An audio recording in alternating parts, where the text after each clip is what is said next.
नमस्कार दोस्तों। टॉप 500 की जो सीरीज़ चल रही है उसके अंतर्गत आज ये हम नवा भाग लेके आए हैं और साथ ही इस नवे भाग में हम करंट अफेयर्स के टॉपिक्स देखेंगे, जैसे कि जो दिवस आजकल में ही मनाए गए हैं, साथ ही उसकी थीम क्या है और वो किस कॉन्सेप्ट पे बनाए गए हैं। इसके अतिरिक्त कुछ अन्य भी प्रश्न होंगे, तो बाकी सारे प्रश्न आपके बहुत महत्वपूर्ण हैं। तो आइए चलिए स्टार्ट करते हैं। सबसे पहले हम देखेंगे जो हमने लास्ट क्लास में क्वेश्चन दिया था उसके रिवीजन के साथ। तो लास्ट क्लास का प्रश्न था कि यंग बंगाल आंदोलन के विषय में आपको लिखना था, ठीक है। तो अगर यंग बंगाल आंदोलन की बात की जाए तो याद रखिएगा यह आंदोलन एक एंग्लो इंडियन हेनरी विवियन डिरीजियो, ये नाम बहुत इंपॉर्टेंट है, एंग्लो इंडियन थे, इनके द्वारा प्रारंभ किया गया। इनकी नियुक्ति हिंदी कॉलेज में प्राध्यापक पद पर हुई। ये आधुनिकता के प्रखर समर्थक थे व कट्टर हिंदुत्व के विरोधी थे। यही कारण था कि बाद में इनको हिंदू कॉलेज से निष्कासित कर दिया गया। क्या कर दिया गया? निष्कासित कर दिया गया, ठीक है। तो इतना आपको यंग बंगाल आंदोलन के विषय में कम से कम पता होना चाहिए, वो किसने बनाया और उनके विषय में थोड़ी सी बैकग्राउंड, ठीक है। तो अब हम लोग आज के सेशन की स्टार्टिंग करने जा रहे हैं, ठीक है। चलिए आज का हमारा प्रश्न संख्या 1 देखेंगे। सबसे पहले प्रश्न संख्या 1 है, विश्व बौद्धिक संपदा दिवस कब मनाया जाता है? तो अगर विश्व बौद्धिक संपदा दिवस की बात की जाए तो 26 अप्रैल को प्रतिवर्ष मनाया जाता है। और पूछी जाए 2020 की थीम तो याद रखिएगा innovation for a green future. इस समय हर चीज़ को हम इको फ्रेंडली तरीके से जोड़ रहे हैं, तो इसीलिए जो इसकी थीम है वो भी ग्रीन फ्यूचर, ग्रीन मतलब एनवायरनमेंट से रिलेटेड है। तो आप इसको इस तरह याद कर सकते हैं कि विश्व बौद्धिक संपदा दिवस जो है, इसको इंग्लिश की बात की जाए तो वर्ल्ड इंटेलेक्चुअल प्रॉपर्टी डे, ठीक है, इंटेलेक्चुअल प्रॉपर्टी डे। अब इंटेलेक्चुअल प्रॉपर्टी क्या होती है? तो कोई भी, जैसे कि पेटेंट हो गया, जैसे कॉपीराइट हो गया, वो सारी चीज़ें जो आपने खुद क्रिएट की है लेकिन हम उसको देख या छू नहीं सकते हैं, तो उसको बोलते हैं बौद्धिक संपदा। जो हमारे बुद्धि के अंदर हो उसको बोलते हैं बौद्धिक संपदा। 26 अप्रैल को प्रतिवर्ष मनाया जाता है और 2020 की theme innovation for a green future है, ठीक है। इतना आपको कम से कम बौद्धिक संपदा के विषय में पता होना चाहिए। एक और इम्पॉर्टेंट फैक्ट इसी से संबंधित, इसी दिन चेरनोबिल आपदा स्मरण दिवस भी मनाया जाता है। अब ये क्या है? तो देखिए इसी दिन यानी कि 26 अप्रैल 1986, ये बहुत महत्वपूर्ण दिवस है इतिहास की दृष्टि में। इस दिन एक चेरनोबिल कहाँ पे है? तो याद रखिएगा चेरनोबिल एक यूक्रेन में स्थान है और यहाँ पे एक परमाणु रिएक्टर था, परमाणु रिएक्टर, जहाँ पे बहुत भारी मात्रा में आग लग गई थी, वह बहुत तबाही मची थी। तो उस दिवस को याद करने के लिए, उस तबाही को याद करने के लिए 26 अप्रैल को चेरनोबिल आपदा स्मरण दिवस भी मनाया जाता है। परीक्षा में पूछा गया है इसीलिए आपको बताया गया। और चेरनोबिल कहाँ है पूछा जाए तो याद रखिएगा यूक्रेन में है और परमाणु रिएक्टर बहुत बड़ा परमाणु रिएक्टर है, इसी कारण ये भी महत्वपूर्ण है। प्रश्न संख्या 2 पे आएंगे कि जादू गोड़ा की खाने किस लिए प्रसिद्ध है? पूछा जाता है कई बार। तो जादू गोड़ा की खाने यूरेनियम के लिए प्रसिद्ध है। और पूछा जाए कहाँ पे है तो याद रखिएगा झारखंड में, ठीक है। इसके अतिरिक्त यूरेनियम की बात की जाए तो यूपी में कहाँ पाया जाता है? अगर पूछा जाए थोड़ा बहुत तो याद रखिएगा यूपी में एक जगह है, जिला है ललितपुर। तो यूपी के ललितपुर में थोड़ी मात्रा में पाया जाता है।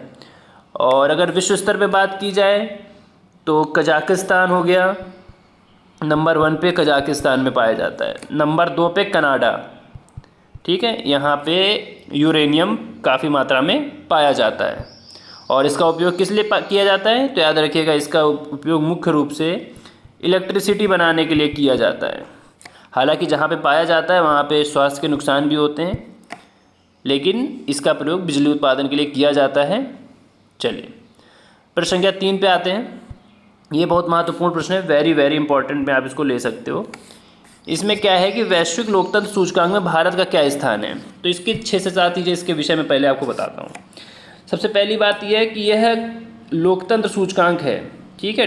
अब इसको इंग्लिश में बोलेंगे डेमोक्रेसी इंडेक्स, ठीक है, डेमोक्रेसी इंडेक्स है। पहली बार जारी किया गया, इससे पहले, अब देखिए इससे पहले कभी भी जारी नहीं किया गया, तो याद रखिएगा पहली बार जारी किया गया। इसमें 167 देश शामिल हुए, ये भी आपको पता होना चाहिए कुल कितने देश थे। तो कुल 167 देश शामिल हुए। किसने जारी किया? तो इकोनॉमिस्ट इंटेलिजेंस यूनिट EIU बोला जाता है शॉर्ट में। भारत की रैंक इसमें 51वीं है। पहले रैंक पे नॉर्वे है और आखिरी रैंक पे नॉर्थ कोरिया है। ठीक है, तो आप समझ गए कम से कम इसमें 5 से 6 फैक्ट हैं जो बहुत इंपॉर्टेंट है। सबसे पहले भारत का स्थान, तो भारत का स्थान 51वां है। कुल कितने देश थे? 167 देश थे। भारत का स्थान 51 है। पहली रैंक पे नॉर्वे है, आखिरी रैंक पे नॉर्थ कोरिया है।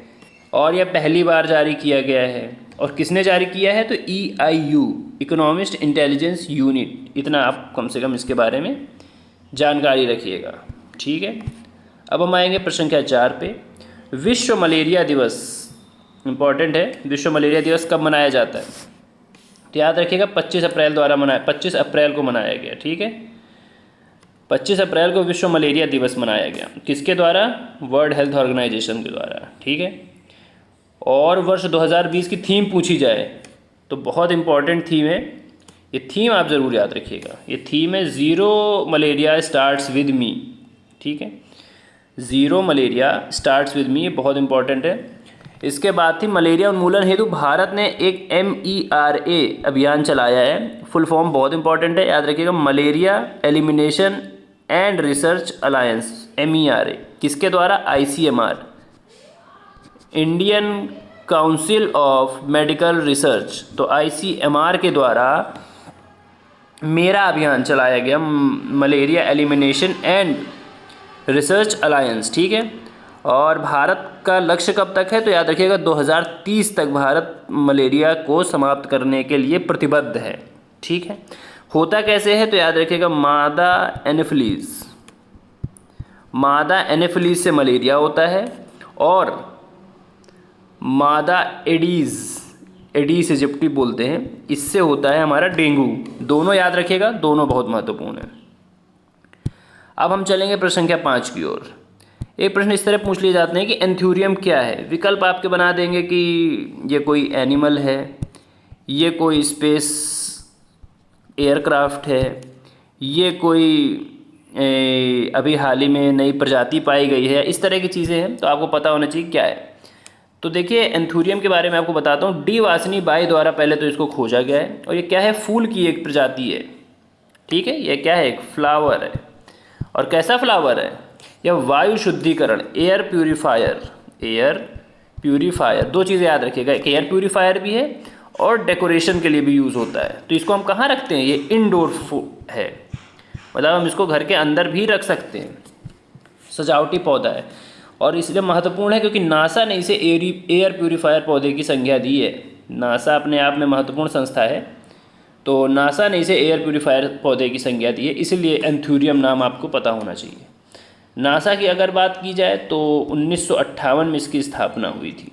ठीक है, 1958 में है, और ये USA की स्पेस एयरक्राफ्ट एजेंसी है। USA की जैसे भारत की इसरो है, वैसे ही USA की नासा है। ठीक है, तो एंथूरियम पौधे के विषय में इतनी जानकारी आप रखिएगा। अगला प्रश्न हमारा है कि राष्ट्रीय सुरक्षित मातृत्व दिवस कब मनाया गया? तो 11 अप्रैल के मनाया गया, और सुरक्षित मातृत्व दिवस मनाया गया। सिर्फ भारत में ही मनाया जाता है, ओनली इन इंडिया। इसे कस्तूरबा गांधी के जन्मदिन के अवसर पर उपलक्ष्य में मनाते हैं। एक बात याद रखिएगा कि कस्तूरबा गांधी का जन्म भी 1869 में ही हुआ था। गांधी जी का कब हुआ था? वो भी 1869 में हुआ था। साथ ही कस्तूरबा गांधी के जन्मदिन के अवसर पे सुरक्षित मातृत्व दिवस मनाते हैं 11 अप्रैल के दिन। तो 11 अप्रैल 1869 को कस्तूरबा गांधी जी का जन्म हुआ था। इनका उपनाम बा है। कस्तूरबा गांधी जी को बा भी कहते थे, और गांधी जी की पत्नी थी। तो किसके पूछा जाए कि सुरक्षित मातृत्व दिवस किसके लिए मनाया जाता है, किसके जन्मदिन पर? तो याद रखिएगा कस्तूरबा गांधी जी के। चलिए 7 नंबर पे आते हैं। अब इसमें 3 प्लान दिए हुए हैं, टीम 11, 5T प्लान और ऑपरेशन शील्ड। इसका संबंध किससे है पहले पूछा जाए तो याद रखिएगा कोरोना से है। जो कोविड-19 इस समय चल रहा है उससे संबंधित है तीनों। अब टीम 11 किससे संबंधित है तो याद रखिएगा उत्तर प्रदेश। 5T प्लान किससे है और ऑपरेशन शील्ड किससे है? दोनों किससे हैं? तो ये हैं दिल्ली गवर्नमेंट। ठीक है, तो याद देखिए लिखा हुआ है कि जो टीम 11 है वो उत्तर प्रदेश सरकार द्वारा और जो हमारा 2 बचे कौन से, ऑपरेशन शील्ड और 5T प्लान, तो ये दोनों दिल्ली सरकार द्वारा। और सबका लक्ष्य क्या है, तो सबका लक्ष्य सिर्फ एक है, कोरोना वायरस का उन्मूलन या फिर कोरोना वायरस के प्रभाव को कम करना। ठीक है, चलिए 8 नंबर पे आते हैं।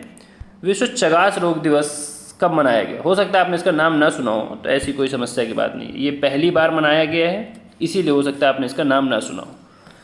लैटिन अमेरिका, एक जो आप उत्तरी अमेरिका देखेंगे तो उत्तरी अमेरिका के नीचे का हिस्सा, उसको बोलते हैं लैटिन अमेरिका। तो लैटिन अमेरिका में एक कीड़ा पाया जाता है जिसको बोलते हैं ट्रिनोसोमो परजीवी है, पैरासाइट है ट्रिनोसोमा। ठीक है, तो यह जो ट्रिनोसोमा परजीवी है, इसके काटने के कारण यह चगास रोग दिवस होता है, चगास रोग होता है बेसिकली। कब मनाया गया? तो 14 अप्रैल को मनाया गया। उष्णकटिबंधीय रोग है। उष्णकटिबंधीय मतलब कि समझ रहे हैं आप, भूमध्य रेखा से, मतलब कि ऊपर जो होती है हमारी कौन सी रेखा होती है, कर्क रेखा, नीचे होती है मकर रेखा 23.5 डिग्री। इस क्षेत्र में जितने भी क्षेत्र होंगे ये सब उष्णकटिबंधीय क्षेत्र के अंतर्गत आते हैं। लैटिन अमेरिका इसी क्षेत्र में पड़ता है। इसका मुख्य प्रभाव गरीब वर्ग में दिखाई देता है। इसका एक और इम्पॉर्टेंट नाम है, वो आप याद रखिएगा, साइलेंस डिसीज। साइलेंस डिसीज, ठीक है, साइलेंस डिसीज मतलब कि यह गरीबों के ऊपर बहुत धीमे धीमे असर करता है, इसी कारण इसको हम साइलेंस डिसीज बोलते हैं। और पहली बार मनाया गया, इसीलिए हर परीक्षा के लिए अत्यंत महत्वपूर्ण है, इतना कॉमन भी नहीं है, इसीलिए कई बार लोग इसमें कन्फ्यूज़ हो जाते हैं। तो आपको विश्व चगास रोग दिवस के विषय में जानकारी रखिएगा, हो सके तो नोट कर लीजिएगा, बहुत महत्वपूर्ण है। अब अगला प्रश्न है हमारा कोरोना बॉन्ड के विषय में। तो कोरोना बॉन्ड किसके द्वारा जारी किया गया? तो देखिए, कोरोना बॉन्ड भी बहुत इंपॉर्टेंट है क्योंकि इस समय कोरोना संबंधित चीज़ें चर्चा में है। एक नया वित्तीय ऋण इंस्ट्रूमेंट है यह यूरोजोन के वित्त में। अब देखिए, यूरोपियन यूनियन और यूरोजोन में बहुत फ़र्क है, आप इसको एक ही मत समझिएगा। यूरोपियन यूनियन में 27 देश हैं, यूरोजोन में 19 देश हैं। ठीक है, यूरोपियन यूनियन और यूरोजोन में फ़र्क ये है कि यूरोजोन के अंतर्गत सिर्फ वो देश आएंगे जिनकी करेंसी क्या है, यूरो है। अगर किसी की करेंसी यूरो है, सिर्फ वही यूरोजोन में आएगा। बल्कि यूरोपियन यूनियन में कई ऐसे देश हैं जिनकी अपनी खुद की भी करेंसी है, तो इस कारण कई ऐसे देश हो सकते हैं जो यूरोपियन यूनियन में हैं और यूरोजोन में नहीं आएंगे। लगभग 8 देश, क्योंकि 19 देश इसमें है, 27 देश टोटल इसमें है। पहले 28 थे, लेकिन जब से ब्रिटेन अलग हो गया तब से सिर्फ 27 बचे।